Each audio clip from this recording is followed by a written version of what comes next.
Tughlaq house پہنچتے ہی لڑکی کو یسیرا، ہانیہ اور دیگر لڑکیاں لے کے اندر کی جانب بڑھ گئیں۔ یسیرا کو دیکھ کے نہل کا دل بے ساختہ مچلا کہ اس سے جا کے پوچھے کہ کیا وہ ٹھیک ہے، مگر یسیرا نے اس پہ ایک نگاہ بھی نہیں ڈالی، اور ادھر ابھی تک صدمے میں غوطہ زن تبریز کو لڑکے گھیرے ہوئے چھیڑ رہے تھے، جس پہ نہل بے ساختہ مسکرایا اور ان کی جانب بڑھ گیا۔ رات میں نہل کمرے میں گیا تو دروازہ اندر سے لاک تھا۔ اس کے کھٹکھٹانے پہ دروازہ کھلا اور یسیرا کا چہرہ دکھا۔ ہانیہ میرے ساتھ سوئیں گی، اس لیے تم لڑکوں کے ساتھ جا کے سو جاؤ۔ مگر کیوں؟ اس کے پاس تو اپنا کمرہ ہے، یسیرا کے تیوری چڑھا کے کہنے پہ نہل نے بے ساختہ پوچھا۔ گھر کی ہانیہ نہیں، وہ لڑکی جسے تم گاؤں سے لے کے آئے ہو۔ اوہ اچھا، مگر وہ میرے کمرے میں کیوں؟ نہل کو یہ بات بالکل بھی پسند نہیں آئی، جس پہ یسیرا نے آئی برو چڑھا کے اسے دیکھا۔ یہ لو اور دفع ہو جاؤ۔ یسیرا کہتے ہوئے اگلے ہی پل اسے نائٹ ڈریس اور تکیہ کھینچ کے مارتی اس کے چہرے پہ کھٹ سے دروازہ بند کر گئی، جس پہ نہل غصے سے دروازے کو دیکھتا رہ گیا۔ یہ یسیرا حیات نہ جانے کیا چیز تھی، کل رات کتنی مختلف لگ رہی تھی اور آج پھر اپنے اصلی روپ میں لوٹ آئی تھی۔ سمجھ نہیں آتا تھا یہ لڑکی کتنے روپ بدلتی تھی۔ سخت خراب موڈ کے ساتھ وہ تبریز کے کمرے کی جانب بڑھا۔ میری زندگی خراب کرنے کے بعد میرے کمرے میں کیا کر رہے ہو؟ تبریز اسے دیکھ کے سخت ناراضگی سے پوچھ رہا تھا۔ میں ہانیہ نہیں ہوں جو مجھ سے یہ ڈائلاگ کہہ رہے ہو، نہل نے بری طرح چڑ کے کہتے ہوئے تکیے کو تبریز کے بیڈ پہ پٹکا۔ میں ہانیہ سے یہ ڈائلاگ کیوں کہوں گا بھلا؟ تبریز کو تو مزید تب چڑھی، کیونکہ اسی سے تمہارا نکاح ہوا ہے نا؟ ہانیہ سے؟ تبریز نے حیرت سے منہ پھاڑے پوچھا۔ ہاں، جس لڑکی کے ساتھ تمہارا نکاح ہوا ہے اس کا نام ہانیہ ہے۔ نہیں، مطلب اب تو مکمل بیڑا غرق ہو گیا، کیا اسی نام کی لڑکی سے میرا نکاح ہونا تھا؟ تبریز جو پہلے حیران ہوا تھا اگلے ہی پل صدمے میں آتا دہائی دینے لگا، جسے نظر انداز کیے نہل اپنا نائٹ سوٹ اٹھا کے واش روم کی جانب بڑھ گیا۔ دوسرے دن ناشتے کی میز پہ کافی گہما گہمی تھی۔ مرد حضرات ایک ایک کر کے ناشتے کر کے فارغ ہو کے گھر سے نکل چکے تھے اور اب خواتین ناشتہ کر رہی تھیں۔ نہل اپنے کمرے میں گیا جہاں یسیرا تھی اور نہ ہی ہانیہ تھی۔ آفس کے لیے تیار ہو کے وہ نیچے آیا تو وہ دونوں اسے ناشتے کی میز پہ دکھی، جہاں سب نئی ہانیہ کو زور زبردستی ناشتہ کروانے میں مشغول تھے۔ کتنی دبلی پتلی ہے یہ لڑکی، جیسے کچھ کھاتی پیتی ہی نہ ہو۔ خبردار جو یہ ناشتہ ختم کیے بغیر تم اٹھی، سکینہ بیگم ہانیہ سے مخاطب تھی، جو ان کے ڈپٹ کے کہنے پہ خوفزدہ سی سر ہلاتی ہوئی پلیٹ پہ جھکی ہوئی تھی۔ آؤ بیٹا بیٹھو، میں تمہارے لیے ناشتہ لے کے آتی ہوں۔ تبریز کی امی نہل کو دیکھ کر شفقت سے کہتی چیئر سے اٹھی، جس پہ نئی ہانیہ کے بازو والی چیئر پہ بیٹھی یسیرا نے بھی ایک نظر اسے دیکھا۔ کوئی ضرورت نہیں ہے جہاں آ رہا، نہل کو ناشتہ بنا کے دینے کے لیے اب نہل کے پاس ایک عدد بیوی موجود ہے۔ چلو لڑکی اٹھو، اپنے شوہر کے لیے ناشتہ بنا کے لاؤ۔ سکینہ بیگم تبریز کی امی کو روکتے ہوئے یسیرا سے مخاطب ہوئی تھی۔ مگر آنا کانی کرنے کی کوئی ضرورت نہیں ہے، شاباش اٹھ جاؤ، اب بیمار بھی نہیں ہو تم جو بہانہ بنا پاؤ گی۔ یسیرا جو بری طرح سے سن کے بدک کے اٹھی، وہ آگے کچھ کہتی کہ سکینہ بیگم نے اسے تیکھے لہجے میں کہا، جاؤ بیٹا، اپنے شوہر کے کام کرنا ہر بیوی پہ ضروری ہے۔ جہاں آرا کے نرمی سے کہنے پہ یسیرا نے خون خوار نظروں سے شوہر کو دیکھا، جو نہایت مزے سے سین دیکھ رہا تھا۔ یسیرا کو اپنی جانب دیکھتا دیکھ کر شان بے نیازی سے نظریں پھیر گیا۔ اچھا جی شوہر صاحب، آپ بھی کیا یاد کریں گے، ایسا ناشتہ کرواؤں گی کہ زندگی بھر ناشتے سے توبہ نہیں کریں گے تو پھر کہنا۔ دل ہی دل میں جھلستے ہوئے وہ کچن کی جانب چل دی۔ یہ لیجئے شوہر نامدار، آپ کا ناشتہ۔ یسیرا نے تھوڑی دیر بعد ناشتے کی ٹرے نہل کے سامنے رکھتے ہوئے، جو تقریباً پٹخنے جیسا تھا، دانت پیستے ہوئے کہا، ہائے میرے بچے کو کیا یہ سوکھے سڑے سے ناشتے پہ ٹرخا دو گی؟ سکینہ بیگم ٹرے میں موجود لوازمات، جو کہ فرائی آملیٹ، جوس کا ایک گلاس اور سینکے ہوئے بریڈ پہ مشتمل تھا، اسے دیکھ کے یسیرا کو گھورتے ہوئے بولی، دیکھیں ساسو ماں، جو مجھے بنانا آتا ہے میں وہی بنا کے کھلا سکتی ہوں آپ کے بیٹے کو، ورنہ آپ تو ہیں ہی، یسیرا کے طرز تخاطب پہ سبھی نے اپنی بے ساختہ امڑتی مسکراہٹ کو سکینہ بیگم سے چھپایا، جو یسیرا کی بات سن کے بھڑک اٹھی تھیں۔ دیکھا کتنی کام چور ہے یہ لڑکی، اپنے شوہر کے کاموں سے بھی جان چھڑانا چاہتی ہے۔ بیوی ماں تو ہر وقت موجود ہوتی ہے اپنے بیٹے کے لیے، مگر بیوی کے آنے کے بعد بھی شوہر اپنی ماں پہ منحصر رہے تو اس سے بہتر تو یہ ہوگا کہ میرا بیٹا ایک اور بہو لے آئے جو تم سے بہتر ہو، جسے زبان چلانے سے زیادہ ہاتھ پیر چلا کے کام کرنا آتا ہو۔ سکینہ بیگم نے اس بری طرح سے جھاڑا کہ یسیرا کی طبیعت ہی صاف ہو گئی۔ کوئی بات نہیں امی، میرے لیے یہ کافی ہے، نہل گھبرا کے درمیان میں کہہ اٹھا۔ مبادہ یسیرا جواباً کچھ نہ کہتے اور ساتھ ہی بریڈ اور آملیٹ کا پہلا لقمہ لیا۔ لقمہ چباتے ہی نہل کے جیسے 14 طبق روشن ہوئے۔ انتہائی مرچ کے سبب اس کا سر چکرایا اور آنکھوں میں ہزار ضبط کے باوجود آنسو امڈ آئے۔ مرچ کی تپش کم کرنے کے لیے اس نے جلدی سے جوس کے گلاس کو لبوں سے لگایا، مگر یہ کیا، پہلا گھونٹ بھرتے ہی اسے ایسے لگا جیسے اس نے اپنے حلق میں زہر انڈیل لیا ہو۔ انتہائی نمکین اور کھارا جوس اس کے حلق اور معدے تک کو زہریلا کر گیا۔ کیا ہوا، یہ آنسو کیوں ہیں تمہاری آنکھوں میں؟ ناشتہ بہت ٹیسٹی ہے، اتنا ذائقے دار ناشتہ میں نے آج تک نہیں کیا، اس لیے خوشی کے سبب آنکھوں میں آنسو آ گئے۔ سکینہ بیگم کے مشکوک انداز میں پوچھنے پہ وہ بمشکل مسکرانے کی کوشش کرتا ہوا بولا، کیا ایسی بات ہے؟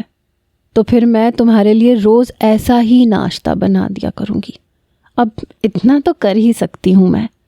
یسیرا کے معصومیت سے پیار بھرے لہجے پہ کہنے پہ نہل کے رونگٹے کھڑے ہوئے۔ روز ایسے ناشتے کا تصور بھی سہانے روح تھا۔ بالکل، میرے ساتھ ساتھ اپنے لیے بھی بنا لیا کرنا، ہمیں ساتھ ہی تو آفس جانا ہوگا نا، ہم ساتھ ہی ناشتہ کر لیا کریں گے، بلکہ اس کی شروعات آج سے ہی کیوں نہ کریں؟ نہل نے کہتے ہوئے پلیٹ یسیرا کے سامنے رکھ دی اور ساتھ ہی اٹھتا ہوا آس پاس موجود خواتین کی پرواہ کیے بغیر اپنے ہاتھ سے بریڈ اور آملیٹ کے سینڈوچ سلائس کو یسیرا کے منہ کی جانب بڑھایا، جس کی آنکھیں نہل کے اس اقدام پہ پھیلی تھیں۔ یسیرا نے گھبرا کے سکینہ بیگم، دیگر عورتوں اور لڑکیوں کو دیکھا۔ سب کو اپنی جانب مسکراتی شرارت بھری نظروں سے دیکھتا پا کر ناچار اس نے ڈرتے ڈرتے منہ کھول دیا اور اگلے ہی پل لقمہ منہ میں جاتی اس کا بھی وہی حال ہوا جو نہل کا ہوا تھا۔ بری طرح کھانستے ہوئے اس نے جیسے ہی پانی کے گلاس کی جانب ہاتھ بڑھایا تو نہل نے اسے فوراً جوس کا گلاس تھما دیا، جو یسیرا نے عجلت کے سبب تھام بھی لیا۔ اس طرح کا ناشتہ میں تمہارے ساتھ یسیرا روز کرنا چاہوں گا۔ گلاس سے گھونٹ بھرتے ہی یسیرا کو لینے کے دینے پڑ گئے۔ گلاس کو نیچے رکھ کے اس نے آنسو بھری نگاہوں سے نہل کو دیکھا، جو مسکراتے ہوئے اسے دیکھ کر اسی پیار سے کہہ رہا تھا جس کا مظاہرہ یسیرا نے تھوڑی دیر پہلے کیا تھا۔ کھا جانے والی نگاہوں سے وہ نہل کو گھورے گئی، جو نہایت اطمینان سے لبوں پہ مسکراہٹ طاری کیے ایگزٹ ڈور کی جانب بڑھ گیا تھا۔ اسے اپنی اس حرکت پہ ذرا بھی شرمندگی نہیں تھی کہ اس نے یسیرا کو وہی ناشتہ کھانے پہ مجبور کیا تھا۔ اگر ایسا نہیں کرتا تو کوئی بھروسہ نہیں تھا یسیرا کا، وہ روز ایسا ناشتہ اس سے زہر مار کرواتی رہتی۔ بھائی کتنی بھی محبت کیوں نہ ہو، معدہ اپنی جگہ، دل اپنی جگہ، اور اپنی جگہ تلملاتی ہوئی یسیرا کو سکینہ بیگم کی طنزیہ مسکراہٹ یہ بتا رہی تھی کہ وہ سب جانتی ہیں، اور اسی وجہ سے وہ مزید جھنجھلائی تھی۔ بیچاری یسیرا حیات اپنے ہی جال میں بری طرح سے پھنس گئی تھی۔ آپ دونوں اچھے سے جانتے ہی ہوں گے کہ آپ دونوں کو دیا گیا وقت اس ہفتے کے آخر تک ختم ہو جائے گا، اور ساتھ یہ بھی کہ اس ہفتے کے آخر میں ہم اعلان کریں گے کہ کمپنی کا سی ای او کون ہوگا۔ احسان خان نے کہتے ہوئے آمنے سامنے موجود حدید خان اور نہل کو دیکھا۔ آپ دونوں کے پاس مزید صرف ایک ہفتہ رہ گیا ہے۔ احسان خان کے کہنے پہ دونوں نے گردن موڑ کے ایک دوسرے کو دیکھا۔ دونوں ہی کی آنکھوں میں ایک دوسرے کے لیے سخت تاثرات تھے۔ نہل اور تبریز آفس سے گھر میں داخل ہوئے ہی تھے کہ ہانیہ پریشان سی اس کے پاس آئی۔ بھائی، ہانیہ نمبر 2، یہ ہانیہ نمبر 2 کون ہے؟ نہل نے حیرت سے پوچھا۔ اس کھینچو کی معصوم سی بے زبان غائب، مطلب بیوی، کہتے ہوئے ہانیہ کی زبان بری طرح سے پھسلی، جس پہ تبریز نے اسے تیز نظروں سے گھورا۔ اور ہانیہ نمبر 1؟ وہ میرے علاوہ اور کون ہوگا بھلا؟ ہانیہ نے اپنے کھلے بالوں کو پیچھے جھٹکتے ہوئے ادا سے کہا۔ ہاں، کہیں کی توپ ہونا تم جیسے۔ اس کے اترانے پہ تو تبریز بری طرح سے جل اٹھا تھا۔ بالکل ہوں، تغلق ہاؤس کی توپ چند۔ تغلق ہاؤس کی توپ چند ہٹ! تم تغلق ہاؤس میں بھٹکنے والی روح چندر مکھی لگتی ہو، ہانیہ ٹانیہ۔ یہ نام اور اس نام کی لڑکیاں نہایت ہی واہیات ہوتی ہیں، بلکہ بے حیات ہوتی ہیں۔ تبریز کے جلے بھنے انداز پہ نہل کو بے ساختہ ہنسی آئی تھی، جسے بڑی مشکل سے ضبط کر گیا تھا۔ اور اپنی بیوی کے نام کے متعلق موصوف تبریز ببریز صاحب، کیا ارشاد فرمائیں گے آپ؟ ہانیہ کے دانت پیس کے کہنے پہ تبریز، جو نہایت فارم میں تھا، ایسے پھس ہوا جیسے بیلون میں سے ہوا نکال دی گئی ہو۔ وہ تو بھول ہی گیا تھا کہ اسی واہیات بلکہ بے حیات نام کی بیوی سے نوازا گیا تھا۔ ہائے ری قسمت! تم کچھ کہہ رہی تھیں؟ نہل ایک متبسم نظر تبریز کے اترے چہرے پہ ڈال کے ہانیہ سے پوچھنے لگا، جو تبریز کو چڑھا رہی تھی۔ وہ بھائی ہانیہ نمبر 2 جو ہے نا، وہ کب سے روئے جا رہی ہے، کسی سے خاموش نہیں ہو رہی، اور تو اور دوپہر سے اس نے کچھ کھایا بھی نہیں تھا، بس صبح کے ناشتے پہ ہے، اور وہ کسی سے بات بھی نہیں کرتی، بس ڈری سہمی سی رہتی ہے۔ ہانیہ کہتے ہوئے جا چکی تھی۔ اگلے ہی پل نہل نے ہانیہ کے جانے کے بعد تبریز کو دیکھا، جو نہل کے دیکھنے پہ کندھے اچکا گیا۔ اس طرح لاپرواہی کا مظاہرہ کرنے سے کچھ نہیں ہوگا، وہ اب تمہاری ذمہ داری ہے، اور تمہیں اسے احسن طریقے سے اٹھانا ہے۔ مگر تم نے تو اسے مجھ پہ ایک بوجھ کی طرح سے ڈھو دیا ہے، جسے اٹھانے کا میرا قطعی موڈ نہیں ہے۔ تبریز نے ناراضگی سے کہا۔ یار مجھے معاف کر دو، میں اگر ایسا نہیں کرتا تو ہم اسے اپنے ساتھ نہیں لا پاتے، اور یوں بھی تمہیں بھی تو شادی کرنی ہی تھی تو اس لڑکی سے کر لی۔ بس یہ لڑکی عام لڑکیوں سے بہت مختلف ہے، یہ گاؤں کی دبی کچلی سی لڑکی ہے، جس کے پاس علم، اعتماد، رشتہ، دولت، شہرت اس نام کی کوئی چیز نہیں ہے۔ اس کے پاس تمہیں دینے کو بھی کچھ نہیں ہے سوائے اپنے زخموں کے، اور تمہیں اس کے زخموں کا مرہم بننا ہوگا، اسے اپنے اعتماد کا نام بخش کے۔ تمہیں نہایت صبر و تحمل سے خود گویا اس کی پرورش کرنی ہوگی، اور مجھے یقین ہے تم یہ سب کر لو گے، اور پھر ایک دن تمہیں اس صبر کا پھل ملے گا جو تمہیں مایوس نہیں کرے گا۔ وہ تو سب ٹھیک ہے، مگر اس کا نام۔ نہل کی جذباتی اسپیچ سن کے تبریز جیسے صدا کے رحم دل کا دل پگھل چکا تھا، اور وہ منہ بسوڑتا ہوا سب سے بڑا سوال اٹھا گیا، جس پہ نہل کو ہنسی آ گئی۔ تم اپنی بیوی کو کسی بھی نام سے پکار سکتے ہو، اب جاؤ اس کے پاس اور اپنے کام پہ لگ جاؤ۔ نہل اسے مشورے سے نوازتے ہوئے چلا گیا۔ نہل کے مشورے پر اگلے ہی پل وہ نہل کے کمرے کے سامنے تھا، جہاں آج کل ہانیہ نمبر 2 یسیرا کے ساتھ رہ رہی تھی۔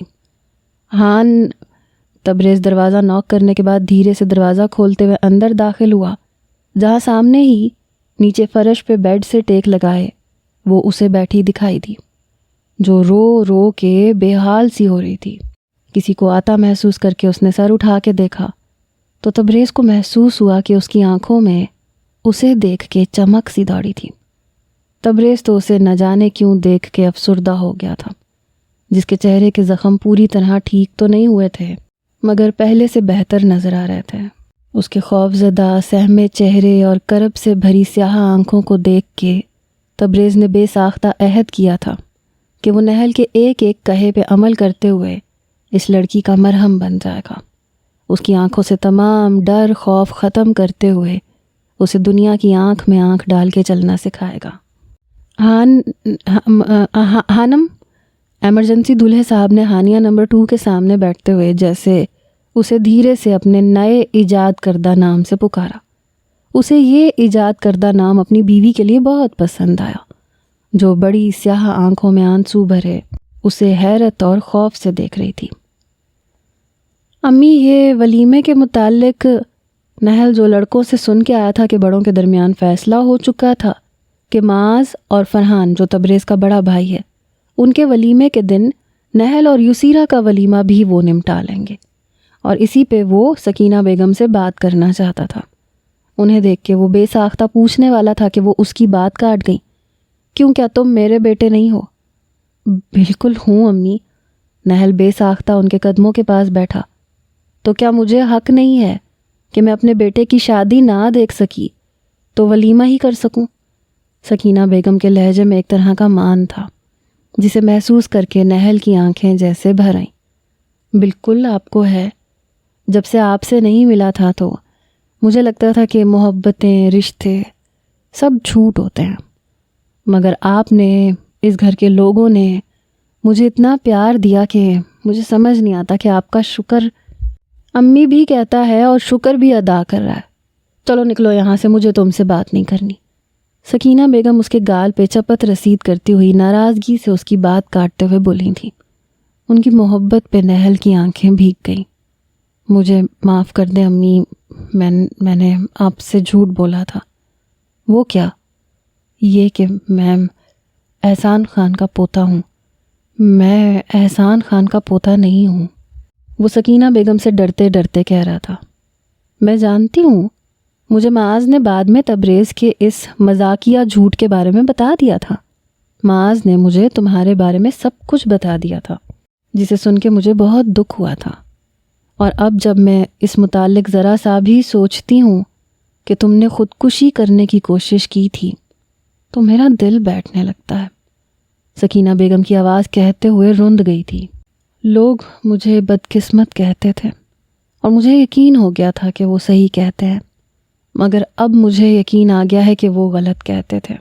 میں بدقسمت نہیں، بلکہ میں دنیا کا سب سے خوش قسمت انسان ہوں، وہ سکینہ بیگم کی نم آنکھیں دیکھتا ہوا کہہ رہا تھا۔ اس کی خود کی آنکھیں بھی گیلی ہو گئی تھیں۔ میں بس ایک بات جانتی ہوں بیٹا، کہ قسمت اچھی اور بری دونوں ہوتی ہے۔ جس طرح دن اور رات ہوتے ہیں، خوشی اور غم ہوتا ہے، کامیابی اور ناکامی ہوتی ہے، اسی طرح تقدیر بھی ہوتی ہے۔ بس ہمیں برے وقت میں صبر کے ساتھ ساتھ اچھے وقت کا انتظار کرنا ہوتا ہے۔ کبھی بھی کچھ بھی ایک حالت میں نہیں رہتا، وہ بدلتی ضرور ہے۔ اسی طرح تقدیر بھی ہے۔ اگر آپ کو لگے کہ آپ کی تقدیر بدل نہیں رہی تو آپ خود آگے بڑھ کے بدل دو، جیسے کہ تم نے بدلا ہے۔ سکینہ بیگم نہل کی پیشانی پہ گرے بالوں کو سنوارتے ہوئے دھیمے لہجے میں اس سے کہہ رہی تھیں، جس پہ وہ ہلکا سا مسکرایا تھا۔ امی، آپ کو یسیرا پسند تو ہے نا؟ نہل نے ایک مرتبہ پھر ڈرتے ہوئے سوال کیا۔ ایسے کہہ رہے ہو جیسے مجھے نہیں پسند آئی تو تم بھی پسند نہیں کرو گے۔ میں سب جانتی ہوں، دل، گردہ، کلیجہ سب کچھ بیوی کو دے کے ماں کو میرا بیٹا پوچھ رہا ہے کہ میری بیوی کیسی ہے۔ سکینہ بیگم اس کے سر پہ چپت رسید کرتے ہوئے بولی، جس پہ وہ کھل کے مسکرایا تھا۔ دیکھو بیٹا، مجھے وہ سمجھ نہیں آئی، مگر چاہے کچھ بھی ہو، ہمارے خاندان میں شادی کے بعد علیحدگی والا معاملہ نہیں ہوتا۔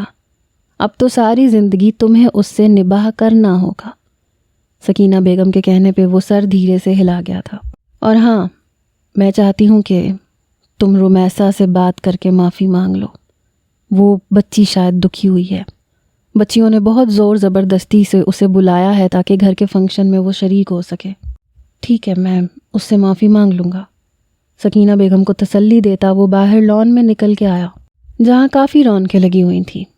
یسیرا ہانیہ نمبر 1 کے ساتھ ٹینس ریکٹ تھامے کھیل رہی تھی اور دیگر لڑکیاں انہیں دیکھتے ہوئے کمنٹس پاس کر رہی تھیں، مگر نہل کی نگاہیں صرف یسیرا پہ ٹکی تھیں، جو نہایت جوش و خروش کے ساتھ کھیلے جا رہی تھی۔ اس کے تمتماتے سرخ چہرے پہ طنز و استہزاء سے آری مسکراہٹ بہت بھلی لگ رہی تھی۔ نہل بھائی اسٹل ہو کے آپ کو دیکھ رہے ہیں۔ لڑکیوں میں سے کسی کے کہنے پہ مکمل گیم پہ دھیان دیتی یسیرا کا دھیان نہل کی جانب گیا، اور تبھی اس کا کارک مس ہو گیا، جس پہ اسے ریکٹ دوسری لڑکی کو تھمانا پڑی۔ نہل یسیرا سے بات کرنا چاہتا تھا کہ تبھی اسے گیٹ سے اندر آتی ہوئی رمیسا نظر آئی، جس پہ وہ رمیسا کی جانب بڑھ گیا۔ ٹیبل پہ آ کے بیٹھنے تک یسیرا کی نگاہوں نے نہل کا پیچھا کیا، جہاں اسے رمیسا کے سامنے رک کے رمیسا سے باتیں کرتے دیکھ کے اس کا چہرہ سپاٹ ہوا۔ آپ بہت اچھا کھیلتی ہیں یسیرا، تبھی ہانپتی ہوئی ہانیہ اس کے سامنے والی چیئر پہ آ کے بیٹھتے ہوئے بولی، مگر یسیرا کو ایک ہی جانب متوجہ دیکھ کے ہانیہ نے بھی اس جانب دیکھا۔ وہ بھائی تم لوگوں نے کچھ سنا ہمارے نہل کے متعلق؟ ہانیہ کچھ کہتے کہتے رکی، کیونکہ تبھی تبریز اندر سے نکلتے ہوئے نہایت پرجوش سے چیخ کے پوچھ رہا تھا۔ اس کا رخ لڑکوں کی جانب تھا جو تھوڑا دور میدان میں موجود تھے۔ اے سڑے ہوئے چوکندر، کس خوشی کا ذکر کر رہے ہو؟ ہانیہ نے اسے پکارا۔ اور تم سڑے ہوئے ٹماٹر کی سڑی ہوئی بیج، وہ بھلا کیوں ہانیہ کا ادھار رکھتا؟ میں کہہ رہا تھا کہ نہل کی شادی ہونے والی ہے، تبریز یوسیرا کو دیکھتے ہوئے کہہ رہا تھا، جس کی نگاہیں ابھی بھی نہل اور رمیسا پہ تھیں، جسے محسوس کر کے تبریز نے بات بدلی۔ مگر وہ تو پہلے سے ہو چکی ہے۔ مگر اس کی کوئی اہمیت نہیں ہے نا، پہلی بیوی نہل بیچارے کو لفٹ ہی نہیں کرواتی، اس لیے نہل کی شادی رمیسا سے ہونا طے ہوئی ہے، معاذ اور فرحان بھائی کے ساتھ۔ کیا بک رہے ہو تم؟ ہانیہ کو تبریز کی بات پہ ذرا سا بھی یقین نہیں تھا، جس پہ تبریز نے اسے آنکھ ماری اور ہانیہ نے اسے تنبیہی نگاہوں سے گھورا، جیسے کہہ رہی ہو کہ اگر کچھ ہوا تو اس کے ذمہ دار تم ہوگے۔ میں تھک گئی ہوں، میں تھوڑا ریسٹ کروں گی۔ اگلے ہی پل نہل سے نظریں اٹھاتے ہوئے یوسیرا نے ان کی باتوں پہ دھیان دیے بغیر کہا، جیسے اس نے سنا ہی نہ ہو کہ انہوں نے کیا بات کی ہے۔ دیکھا، بھابھی کو تو ذرا سا بھی فرق نہیں پڑا، مجھے نہل کے لیے برا لگتا ہے۔ یوسیرا کے اٹھ کے اندر کی جانب جانے پہ تبریز نے دل محسوس کے کہا تھا، مگر ہانیہ تشویش سے اندر جاتی یوسیرا کو دیکھ رہی تھی۔ نہل نے یوسیرا کو باہر لان میں ڈھونڈا، مگر وہاں اسے نہ پا کر وہ اندر کمرے کی جانب بڑھا، اور کمرے میں داخل ہونے پہ وہ حیران رہ گیا۔ یوسیرا بیڈ پہ اپنا بیگ کھولے کپڑے رکھتی نظر آئی۔ سکینہ بیگم یوسیرا کا سارا سامان ہاسٹل سے منگوا چکی تھی، یہ کہہ کے کہ اب اسے یہیں رہنا ہے نہل کے ساتھ، تو فضول میں ہاسٹل والا نخرہ کیوں؟ تم یہ کیا کر رہی ہو؟ نہل نے حیرت سے اس کے قریب جاتے ہوئے پوچھا۔ نظر نہیں آ رہا؟ اپنا سامان پیک کر رہی ہوں، یوسیرا نہل کی جانب دیکھے بنا اسپاٹ لہجے کے ساتھ کہتی، اپنے ہاتھوں میں موجود طے کیے ہوئے کپڑوں کو بیگ میں رکھتے ہوئے بولی۔ مگر کیوں؟ نہل نے اس کا بازو پکڑ کے اپنی جانب گھماتے ہوئے نہ سمجھی سے پوچھا۔ کیونکہ میں اب تمہارے ساتھ نہیں رہنا چاہتی، یوسیرا گھررائی تھی، اور مرغے کی وہی ایک ٹانگ، جسے سن کے نہل کا دماغ بھی جیسے آؤٹ ہوا۔ اب یہ ڈرامہ کیوں کرنا چاہتی ہو تم؟ ڈرامہ نہ کروں تو کیا کروں؟ میں اس چیز کا انتظار کروں کہ تم مجھے، یوسیرا سپاٹ لہجے میں کہتے کہتے جیسے رکی، پھر سر جھٹکتے ہوئے نہل کو دیکھا۔ تم نے تو کہا تھا کہ تم رمیسا کے ساتھ گھر بساؤ گے اور مجھے چھوڑ دو گے، تو پھر کب چھوڑ رہے ہو مجھے؟ میں چاہتی ہوں یہ جلد ہی ہو جائے، یوسیرا کے سرد لہجے میں کہنے پہ نہل نے لب بھینچے تھے۔ نہل ہمیشہ اس کے ستم، اس کی تھوڑی سی نوازش پہ بھول جاتا تھا، اور وہ تھی کہ ہمیشہ ہر بات یاد رکھتی تھی اور یاد رکھواتی بھی تھی۔ اگر تمہیں حق ہے کہ تم رمیسا کے ساتھ گھر بسا کے خوشحال زندگی گزارو، تو مجھے بھی خوشحال زندگی گزارنے کا حق ہے مسٹر نہل خان۔ نہل جو لب بھینچے یوسیرا کی بات سن رہا تھا، اس کی آخری بات پہ اس کی آنکھیں جیسے دہک اٹھیں۔ اور وہ خوشحال زندگی تم میرے علاوہ کسی اور کے ساتھ گزارنا چاہتی ہو؟ نہل کا جیسے رواں رواں سلگ اٹھا۔ اگر یہی تم چاہو تو ٹھیک، اور میں چاہوں تو نہ ٹھیک۔ ایک بات میں تمہیں کہہ دوں نہل خان، کہ میں کبھی ایسے شوہر کے ساتھ رہنا نہیں پسند کروں گی جو دو ناؤ کا سوار ہو، جس کی زندگی میں میرے، یوسیرا جیسے ایک مرتبہ پھر اپنا جملہ ادھورا چھوڑ گئی اور سر جھٹکتے اپنے بیگ کی جانب مڑی۔ پورا کرو نا جملہ کیوں پورا نہیں کرتی؟ کیا میں پورا کر دوں؟ تم یہ کہنا چاہتی ہو نا کہ جس کی زندگی میں میرے لیے دنیا جہان کی نعمتیں ہوں، میں اسی کا ساتھ چنوں گی، جیسے کہ حدید خان۔ نہل جھلستے ہوئے لہجے میں کہتا ایک مرتبہ پھر اس کا بازو پکڑ کے اس کا رخ اپنی جانب کر گیا۔ تمہیں جو سمجھنا ہے تم سمجھ لو۔ یوسیرا اپنا بازو اس کی گرفت سے نکالنے کے لیے بازو جھٹکتی ہوئی گررائی، اور اس کی بات سن کے نہل کی گرفت اس کے بازو پہ مزید سخت ہوئی۔ اب تم مجھے ضد پہ مجبور کر رہی ہو یوسیرا حیات، اور ایک بات یاد رکھنا، میں ضد پہ اتر آیا تو تم تباہ و برباد ہو جاؤ گی۔ نہل نے جیسے تپش زدہ لہجے میں اسے تنبیہ کی۔ چلو یہ بھی کر کے دیکھ لو، اپنی تمام حسرتیں پوری کر لو نہل خان۔ یوسیرا حیات تمہیں اجازت دیتی ہے کہ تم اسے تباہ و برباد کر دو۔ نہل کی تنبیہ پہ یوسیرا نے تلخ لہجے میں جیسے اسے اجازت دی، جس پہ نہل نے اس کے بازو پہ گرفت مزید سخت کرتے ہوئے اسے جھٹکے سے قریب کیا، کہ درمیان میں فاصلہ نہ ہونے کے برابر رہ گیا اور دلوں کا فاصلہ جیسے پہلے سے کئی گز مزید بڑھ گیا۔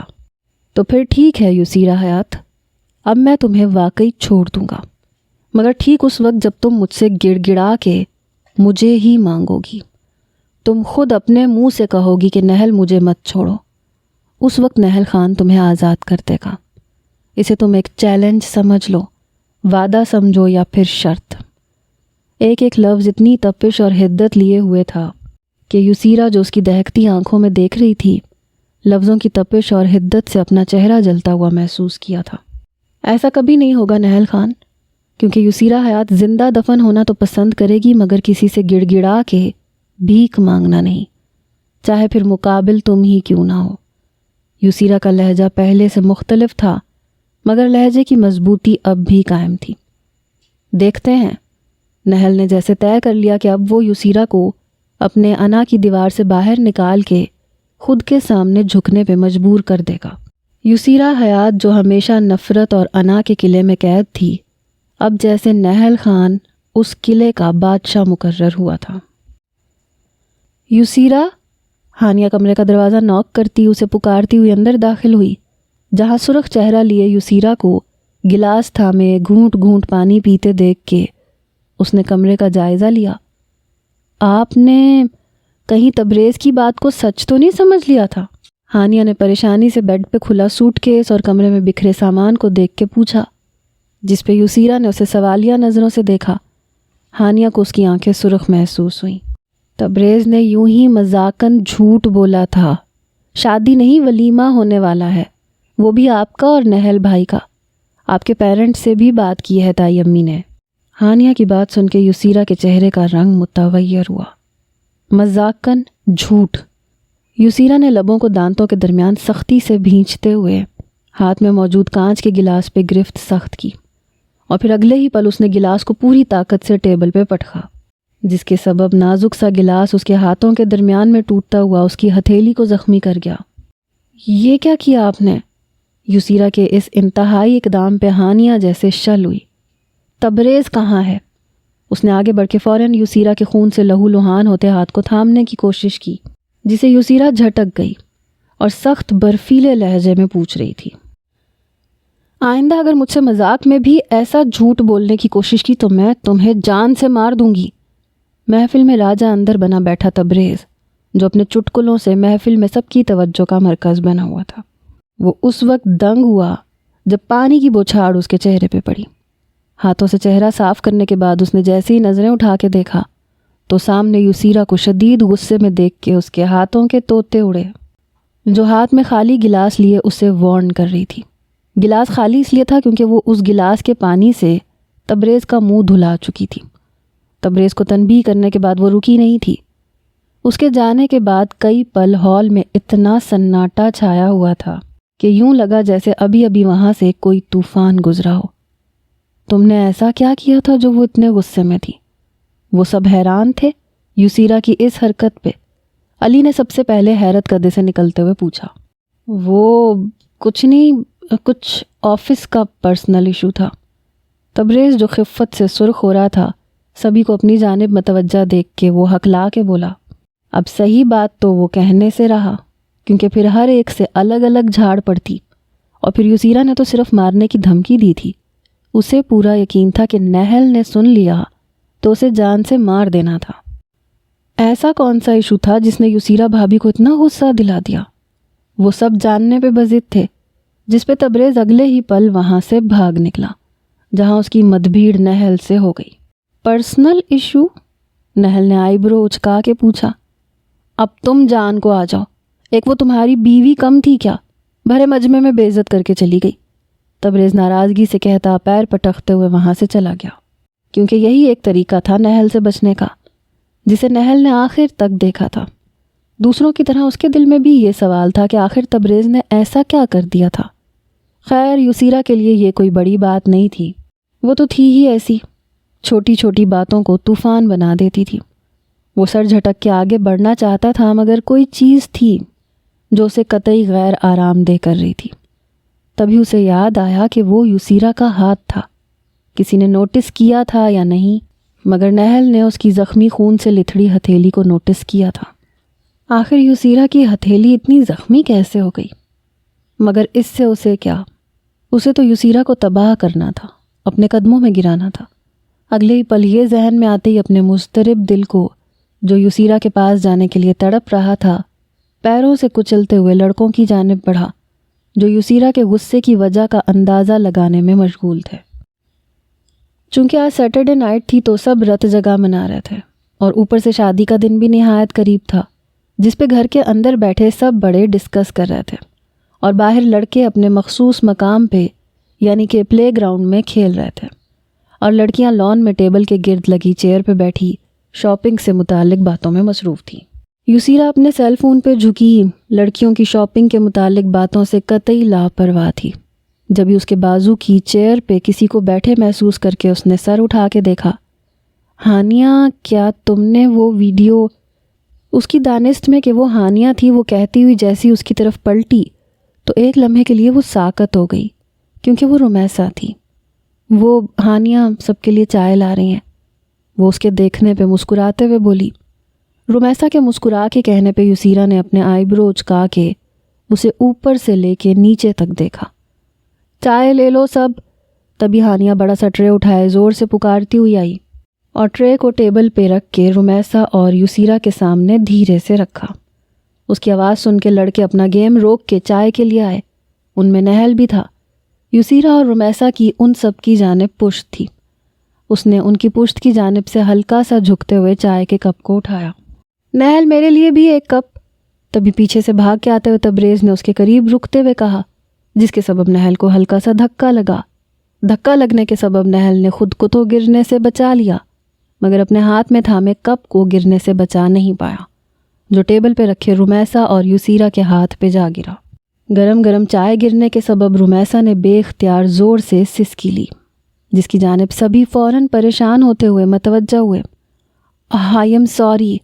نہل تبریز کو بری طرح گھورتا ہوا اگلے ہی پل رمیسا کے بازو والی چیئر گھسیٹ کے بیٹھ گیا۔ ٹیشو باکس میں سے ٹیشو کھینچتا رمیسا کے ہاتھ پہ گری چائے کو صاف کرنے لگا۔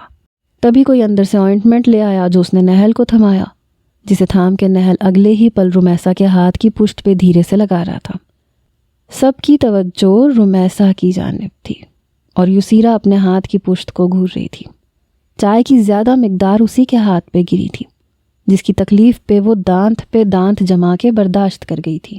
اگلے ہی پل وہ نہل پر ایک نگاہ ڈال کے، جو رمیسا کے زخم پہ مرہم لگانے میں مصروف تھا، کرسی گھسیٹ کے اٹھی۔ یسیرا، آپ کا ہاتھ؟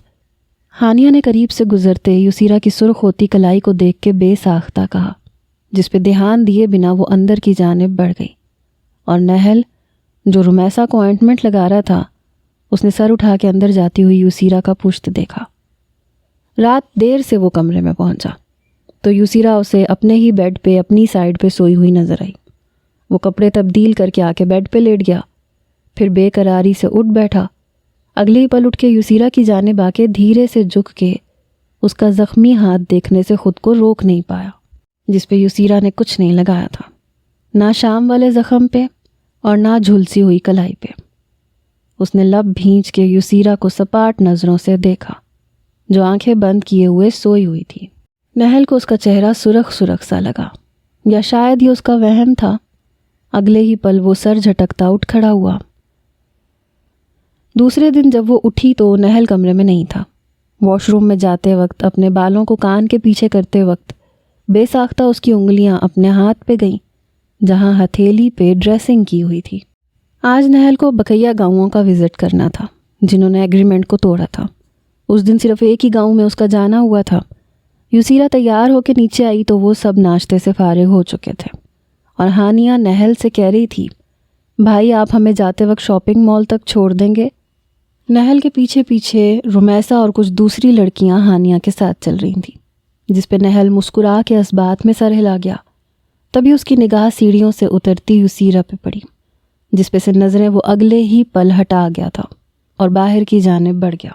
اس کے پیچھے ہی لڑکیاں بھی آ گئیں۔ یسیرا بھی بنا ناشتہ کیے ان کے پیچھے چلی گئی، مگر اس سے پہلے کہ وہ ان تک پہنچتی، نہل اور لڑکیاں کار میں بیٹھ کے جا چکی تھیں۔ مجھے کیوں پیچھے چھوڑ دیا؟ جانتے ہو نا گاؤں جانا ہے، پچھلی مرتبہ تم بنا بات چیت کیے واپس آ گئے تھے۔ تھوڑی دیر بعد یسیرا نہل کو کال کر کے تیوری چڑھائے کہہ رہی تھی، میں نے تمہیں اس لیے چھوڑ دیا کیونکہ اب مجھے تمہاری ضرورت نہیں ہے، اور یسیرا حیات، میرا کام میں تم سے زیادہ اچھے سے جانتا ہوں۔ سرد لہجے میں کہتا وہ کال کاٹ گیا، جس پہ یسیرا سیل فون سامنے کیے، لبوں کو دانتوں میں دبائے کئی پل اسے دیکھے گئی۔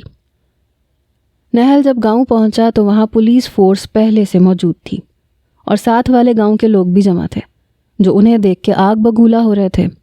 انہیں آرگینک فارمنگ سے ناراضگی کی وجہ معلوم کرنے پہ پتہ چلا کہ کسانوں نے اپنا اگایا ہوا اناج حسب معمول جب ٹرک بھر بھر کے آرگینک فارمنگ کے سٹورز پہ بھیجا تو کچھ دنوں بعد وہ سب اناج انہیں واپس یہ کہہ کے لوٹا دیا گیا کہ ان اناجوں اور سبزیوں میں کیمیکل کمپوزیشن پائے گئے ہیں، جسے سن کے کسانوں کی تو نیندیں اڑ گئیں، کیونکہ وہی اناج ان کی روزی روٹی کا ذریعہ تھا جسے آرگینک فارمنگ نے لوٹا دیا تھا۔ اور تب انسٹنٹ فارمنگ کمپنی نے انہیں سپورٹ کیا تھا۔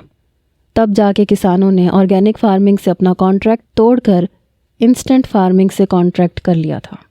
کسانوں کی شکایت سن کے جب نہل نے آرگینک فارمنگ میں تحقیق کروائی تو پتہ چلا کسانوں کے اناج کا ٹرک اسٹور تک کبھی پہنچا ہی نہیں تھا، تو واپس لوٹانے کا تو سوال ہی پیدا نہیں ہوتا تھا۔ یہ یقیناً انسٹنٹ فارمنگ کی سازش تھی، جسے وہ بغیر ثبوت کے تو پروف نہیں کر سکتے تھے۔ پھر بھی نہل نے انہیں کافی سمجھانے کی کوشش کی کہ انسٹنٹ میڈیسن ان کے کھیت کے لیے صحیح نہیں ہے، نہ صرف کھیت کے لیے بلکہ استعمال کرنے والوں کے لیے بھی نقصان دہ ہے، اور یہ کہ ان کا اناج تو کبھی اسٹور پہ پہنچا ہی نہیں تھا، مگر کسانوں نے اس کی ایک نہیں سنی۔ باقی کے گاؤں کے ساتھ بھی یہی حادثہ ہوا، جس کے سبب انہوں نے آرگینک فارمنگ سے کانٹریکٹ توڑ کر انسٹنٹ فارمنگ کے ساتھ کانٹریکٹ کر لیا تھا۔ کسی گاؤں کے کسی بھی کسان نے اس کی بات نہیں سنی، اور پھر وہ تھکا ہارا واپس لوٹا۔ ہار گئے نا، کسانوں کو منا نہیں پائے۔ جب اس کا سامنا آفس میں حدید خان سے ہوا، حدید خان نے نہایت استہزائیہ مسکراہٹ اس پہ اچھالتے ہوئے کہا، تو ان کسانوں کے ساتھ کانٹریکٹ کرنے کے لیے تم نے ایسا اچھا ہتھ کنڈا استعمال کیا تھا؟ بالکل میرے جعلی بھائی، بنا ہتھ کنڈوں کے کامیابی ممکن جو نہیں ہے، حدید خان نے سر ہلاتے ہوئے کہا، اور پرسوں انسٹنٹ فارمنگ کو سرکاری طور پہ اپروول مل جائے گا، پھر ملک کا ہر کسان اسے استعمال کرے گا۔ تم ایسا کیوں کر رہے ہو؟ یہ بات تم بھی اچھے سے جانتے ہو نا کہ کسانوں کو اس سے نقصان ہوگا۔ کس سے پرواہ ہے جب استعمال کرنے والوں کو ہی سمجھ نہ ہو کہ جو وہ استعمال کر رہے ہیں وہ صحیح ہے یا غلط، تو ہم کیا کریں؟ ویسے میرے CEO بننے کی پارٹی میں ضرور آنا، حدید لاپرواہی سے کہہ رہا تھا۔ آخر میں مسکرا کے اسے کہتا وہ آگے بڑھ گیا۔ سیڑھیوں سے تیزی سے اترنے کے چکر میں وہ کسی سے ٹکرائی تھی۔ ٹکرانے والا اس ہلکی سی مدبیر سے گرنے ہی والا تھا کہ وہ اس کا ہاتھ پکڑ کے اسے گرنے سے روک گئی۔ پھر جو نظریں اٹھا کے دیکھا تو سامنے رومیسا کو دیکھ کے اس کی بھویں تنی۔ مجھے تو آتا ہی نہیں دیکھ کے چلنا، کیا تمہیں بھی نہیں آتا؟ اگر ابھی گر جاتی تو کانچ کی گڑیا ٹوٹ جاتی نا۔ رومیسا یسیرا کے طنز پہ پہلے تو حیران نظر آئی، پھر اگلے ہی پل اس کے چہرے کا رنگ بدلا۔ ویسے ایک بات سمجھ میں نہیں آئی، کیا تمہیں واقعی اتنی تکلیف ہوئی تھی جتنا تم ظاہر کر رہی تھی؟ وہ رومیسا کے ہاتھ کی پشت کو دیکھ کے پوچھ رہی تھی، جس پہ اب کوئی نشان نہیں رہا تھا۔ کیا ہو رہا ہے یہاں؟ اپنے پیچھے سے آتی نہل کی آواز پہ یسیرا نے مڑ کے اسے دیکھا، جو اسے نہیں رومیسا کو دیکھ رہا تھا۔ یہ مجھ سے کہہ رہی تھیں کہ میں نے کل ہاتھ جل جانے کا دکھاوا کیا تھا۔ یسیرا رومیسا کی روحانسی آواز پہ حیران ہوتی اس کی جانب متوجہ ہوئی۔ او مائی گڈنس، یہ تو سچ میں کانچ کی گڑیا ہے۔ رومیسا کی آنکھوں میں آنسو جھلملاتے دیکھ کے وہ بے ساختہ طنزیہ انداز میں بولی، جس پہ نہل نے اسے سپاٹ نظروں سے دیکھا۔ تم نے ایسا کہا ہے؟ نہل نے ناگواری سے اس سے پوچھا۔ ہاں۔ رومی سے معافی مانگو۔ وہ بے نیازی اختیار کرتی وہاں سے جانا چاہتی تھی کہ نہل اس کا بازو پکڑ کے روکتے ہوئے سرد لہجے میں بولا، رومی؟ یسیرا نے آئی برو اچکا کے استہزائیہ انداز میں پوچھا، ساتھ ہی اس کے لبوں پہ استہزائیہ مسکراہٹ نمودار ہوئی۔ میں نے کہا معافی مانگو، نہل نے اس کے بازو پہ دباؤ ڈالتے ہوئے سخت لہجے میں کہا، جس پہ یسیرا نے کئی لمحے اس کے سیاہ سخت تاثرات والے چہرے کو اور آنکھوں کو دیکھا۔ مجھے معاف کر دو، نہل کی آنکھوں میں دیکھتے ہوئے ہی اس نے کہا، اور پھر رمیسا پہ ایک نگاہ ڈالتی نہر کی کمزور ہوتی گرفت سے بازو کھینچتے ہوئے وہ نیچے کی جانب بڑھ گئی۔ سیڑھیاں اترنے کے بعد اس نے گردن موڑ کے اوپر کی جانب دیکھا جہاں نہل رمیسا سے کچھ کہہ رہا تھا، اور نہل نے رمیسا سے بات کرتے ہوئے ایگزٹ ڈور سے نکلتی ہوئی یسیرا کو دیکھا تھا۔ وہ کمپنی میں داخل ہو رہا تھا کہ اسے وہ دکھی، اور اس کے ساتھ ہی حدید خان کو دیکھ کے نہل کی مٹھیاں بھینچیں۔ تم نے کہا تھا کہ تمہیں میری ضرورت نہیں ہے، یسیرا نے اس کے پاس سے گزرتے ہوئے لمحے بھر کے لیے اس کے پاس رک کے دھیمے جتاتے ہوئے لہجے میں کہا، اور پھر حدید خان کے ساتھ آگے بڑھ گئی۔ نہل نے پلٹ کے انہیں گاڑی میں ساتھ جاتے دیکھا۔ لفٹ میں داخل ہو کے اس نے غصے کی شدت میں کئی مکے لفٹ کی دیوار پہ برسائے۔ پہلے ہی وہ بہت پریشان تھا کیونکہ پروجیکٹ میں ناکامی کا سامنا کرنا پڑ رہا تھا۔ کسانوں نے واپس آنے سے صاف انکار کر دیا تھا، جس سے ایک طرح سے آرگینک فارمنگ کو نقصان کا سامنا کرنا پڑ رہا تھا اور انسٹنٹ فارمنگ منافع میں تھی۔ ایک طرح سے یہ صاف ظاہر ہو رہا تھا کہ وہ ہار چکا ہے، اور دوسری طرف یسیرا تھی۔ اس نے کہا کہ اسے اس کی ضرورت نہیں ہے اور اس نے مان بھی لیا اور حدید خان کی جانب ہو گئی۔ لوگ سمجھتے کیوں نہیں ہیں کہ جو کہتے ہیں کہ مجھے تمہاری ضرورت نہیں ہے، در حقیقت انہیں سب سے زیادہ ضرورت ہوتی ہے۔ وہ کمپنی سے گھر آیا تو اسے وہ بقیہ لڑکیوں کے ساتھ لان میں نظر آئی۔ ہانیہ اس کا ایک ہاتھ پکڑے مہندی لگا رہی تھی اور وہ سیل فون کان سے لگائے کسی سے بات کر رہی تھی۔ ایک غصے بھری نظر اس پہ ڈال کے وہ اندر بڑھ گیا۔ اٹھو، میری بات سنو۔ ابھی یسیرا نے سیل فون رکھا ہی تھا کہ وہ غصیلے تاثرات کے ساتھ اس کے پاس آتے ہوئے بولا، کیا ہوا؟ یسیرا اس کے غصے والے چہرے کو دیکھ کے حیران ہوئی۔ صرف وہی نہیں، باقی لڑکیوں نے بھی حیرت سے نہل کا تیش زدہ چہرہ دیکھا۔ وہ سب پہلی مرتبہ نہل کو اس طرح غصے میں دیکھ رہے تھے۔ میں نے کہا اٹھو۔ اگلے ہی پل جھک کے یسیرا کا ہاتھ پکڑ کے اسے کھینچتا ہوا بولا، بھائی مہندی۔ ہانیہ نہل کے یسیرا کے مہندی لگے ہاتھوں کو پکڑتے دیکھ کے بے ساختہ چیخی، جس پہ دھیان دیے بنا نہل یسیرا کو کھینچتا ہوا لے گیا۔ یسیرا نے خاموش نظروں سے غصے میں آتے نہل کو اور پھر ہاتھ کو دیکھا جسے نہل تھامے ہوئے تھا۔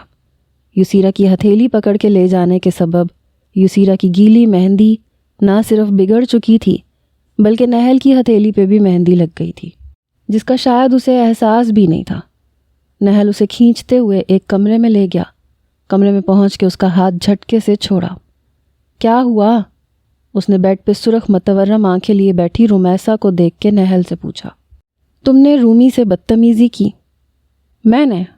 یسیرا نے حیرت سے پوچھتے ہوئے رمیسا کو دیکھا، جو روحانسی شکل بنائے اٹھ کھڑی ہوئی۔ تمہیں میں نے معافی مانگنے کا کہا تھا، اس لیے تم نے رومی کے ساتھ نہ صرف بدتمیزی کی بلکہ پیپر اسپرے سے اس کی آنکھوں میں اسپرے بھی کیا۔ دیکھ رہی ہو رومی کی آنکھ؟ نہل کے غرا کے کہنے پہ اس نے رمیسا کے سامنے سینٹرل ٹیبل پہ رکھے پیپر اسپرے کو دیکھا اور پھر رمیسا کو، جس کی آنکھیں سرخ ہو رہی تھیں۔ اگر میں نے ایسا کیا بھی ہو تو تمہیں کیوں اتنی تکلیف ہو رہی ہے؟ یسیرا حیات، کیا یہ کافی نہیں تھا کہ تم مجھے پریشان کرتی ہو؟ اب میرے آس پاس کے لوگوں کو بھی تم نے اس طرح پریشان کرنا شروع کر دیا۔ یسیرا کے شرمندہ ہونے کے بجائے مزید تیوری چڑھا کے پوچھنے پہ نہل کو مزید غصہ آیا۔ میں نے کسی کو پریشان نہیں کیا، نہ تمہیں نہ تمہارے آس پاس کے لوگوں کو۔ او اچھا، مجھے پتہ ہے تم کبھی سدھر نہیں سکتی، اس لیے رومی سے ایک مرتبہ پھر معافی مانگو، اور اب ساتھ میں یہ بھی کہو کہ تم آئندہ اسے پریشان نہیں کرو گی۔ میں نہیں کہوں گی، نہل کے کہنے پہ اس نے صاف منع کیا۔ تم کہو گی یسیرا حیات؟ نہل کے سخت لہجے میں تحکم سا تھا۔ ٹھیک ہے، اس کی آنکھوں میں دیکھتے ہوئے جیسے اس نے کہتے ہوئے سر ہلایا، پھر رمیسا کی جانب بڑھی جو اسے منتظر نظروں سے دیکھ رہی تھی۔ سوری، آئندہ ایسا نہیں کروں گی اگر تم مجھ پہ جھوٹا الزام نہ لگاؤ تو۔ یسیرا رمیسا تک جاتی جھک کے پیپر سپرے اٹھا کے اس کی آنکھوں میں سپرے کرتے ہوئے آرام سے بولی، جس پہ رمیسا نے تکلیف سے کراہتے ہوئے فوراً آنکھوں کو ہاتھوں سے ڈھانپا۔ یہ کیا کیا تم نے؟ نہل نے فوراً آگے بڑھ کے اس کا بازو پکڑ کے روکتے ہوئے حیرت سے پوچھا۔ میں تو غلطی کرنے کے بعد بھی معافی نہیں مانگتی، کجا کے بنا غلطی کے معافی مانگوں؟ تم چاہتے تھے کہ میں معافی مانگوں، مگر اس کے لیے غلطی کرنا بھی ضروری ہوتا ہے، اس لیے پہلے غلطی کی پھر معافی مانگ لی۔ یسیرا لاپرواہی سے کہتی ہوئی وہاں سے چلی گئی۔ آج حدید خان کے بقول حدید خان کی انسٹنٹ میڈیکل فار ایگریکلچر کو سرکاری پیمانے پہ اپروول ملنا تھا، جو حدید خان کی کامیابی پہ مہر کا کام کرنے والا تھا، اور پھر اس کے بعد اسے CEO بننے سے کوئی نہیں روک پائے گا۔ یسیرا صبح سے غائب تھی، یقیناً حدید خان کے ساتھ اس کامیابی پہ اس کے ساتھ ساتھ ہوگی۔ بیڈ پہ اوندھے منہ لیٹے نہل نے سوچا، جسے سوچ کے اس کا پہلے سے درد سے پھٹتا دماغ مزید درد کرنے لگا۔ قسمت نے اسے موقع ضرور دیا تھا، مگر وہ خود کامیاب نہیں ہو پایا۔ وہ آج پھر اس جگہ آ کھڑا ہوا جہاں سے چلا تھا۔ ایک دن کی بادشاہت کے بارے میں تو اس نے سنا تھا، مگر اس کی قسمت نے اسے 30 دن کی بادشاہت عطا کی تھی، جسے اگر وہ چاہتا تو اس بادشاہت کو قائم رکھ پاتا، مگر وہ شاید اس لائق ہی نہیں تھا، یا پھر دنیا بدل چکی تھی۔ اس جیسے کے مقابل دنیا حدید خان کو قبول کرنا پسند کرتی تھی۔ اس کے ہاتھ سے پھر سب کچھ پھسل گیا تھا، قسمت، کمپنی اور یسیرا حیات۔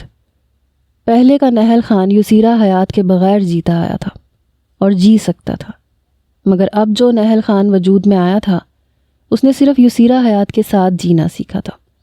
وہ یسیرا حیات کے بغیر کیسے جیے گا بھلا؟ نہل خان مبارک ہو۔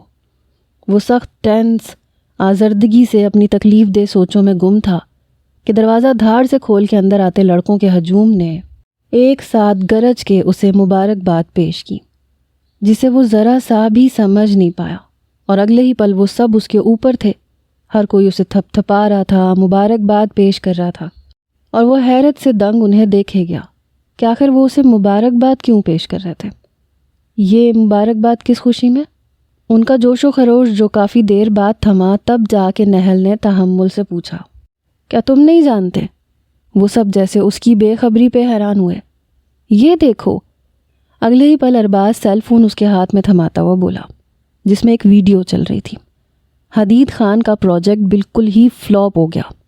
جس اسٹیٹ کے وزیر کے ذریعے وہ اپنی انسٹنٹ فارمنگ کے اپروول کا اعلان کروانا چاہتا تھا، اسی نے اس پروجیکٹ کو بین کروا دیا۔ نہل ویڈیو دیکھ رہا تھا اور تبریز جوش و خروش سے خلاصہ کر رہا تھا۔ نہ صرف پروجیکٹ کو بلکہ پوری انسٹنٹ کمپنی کو بھی بند کروا دیا ہے وزیر صاحب نے۔ حدید خان نے جس کمپنی کو چنا اسے اوپر پہنچانے کے بجائے مٹی میں ملا دیا۔ اس حساب سے تو حدید خان کو CEO کی پوسٹ سے خارج سمجھو، اور ہمارا نیا CEO اب تم ہو۔ تبریز نے نہایت خوشی سے کہا۔ مگر یہ کیسے ہوا؟ نہل نے حیرت سے ان کی جانب سر اٹھا کے دیکھتے ہوئے پوچھا۔ تمہاری قسمت کا کمال ہے، تبریز نے شرارت سے آنکھ مار کے کہا۔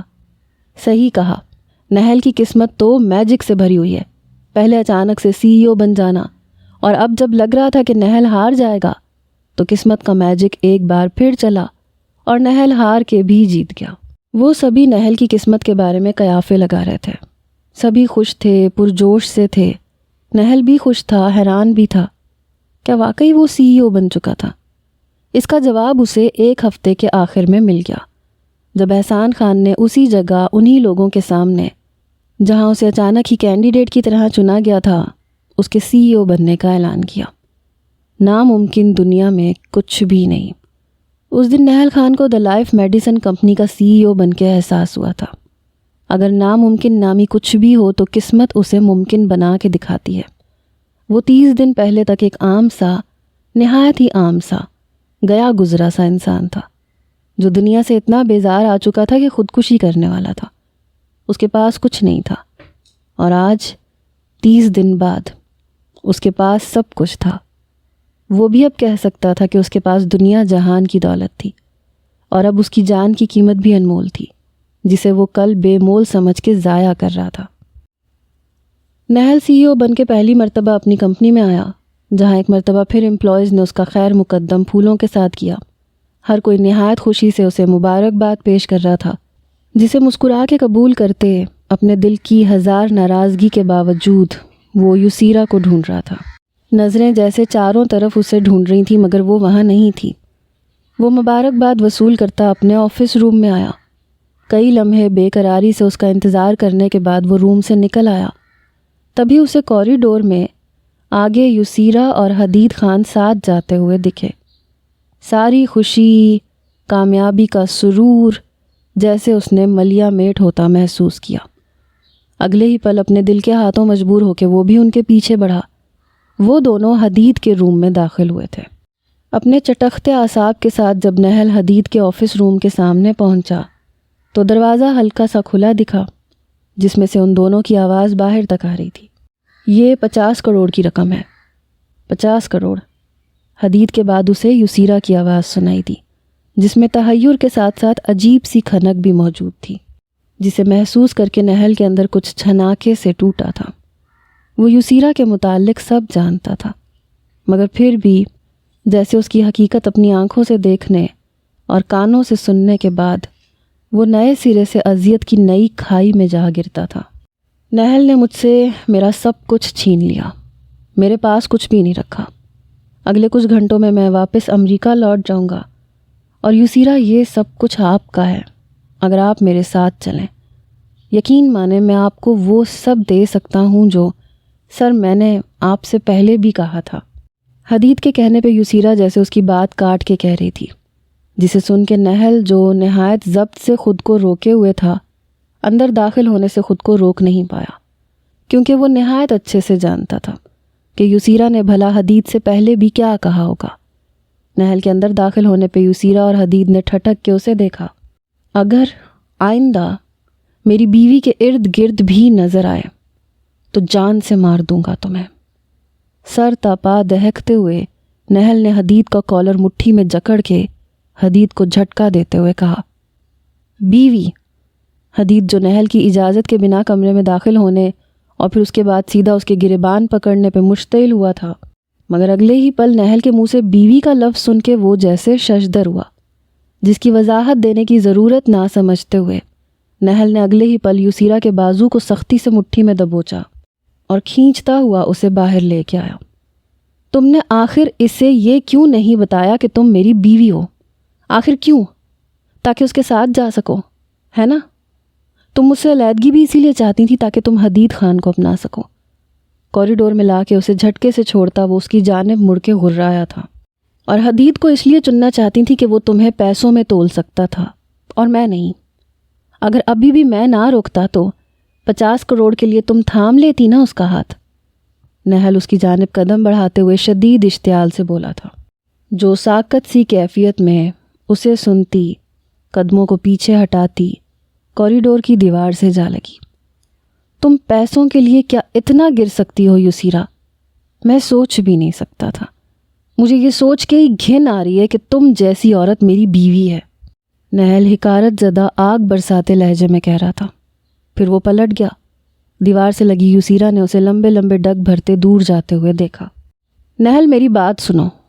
اگلے ہی پل وہ اس کے پیچھے دوڑتی ہوئی بولی، نہل تمہاری اسپیچ ہے، مجھے مت چھوؤ، گھن آ رہی ہے مجھے تم سے۔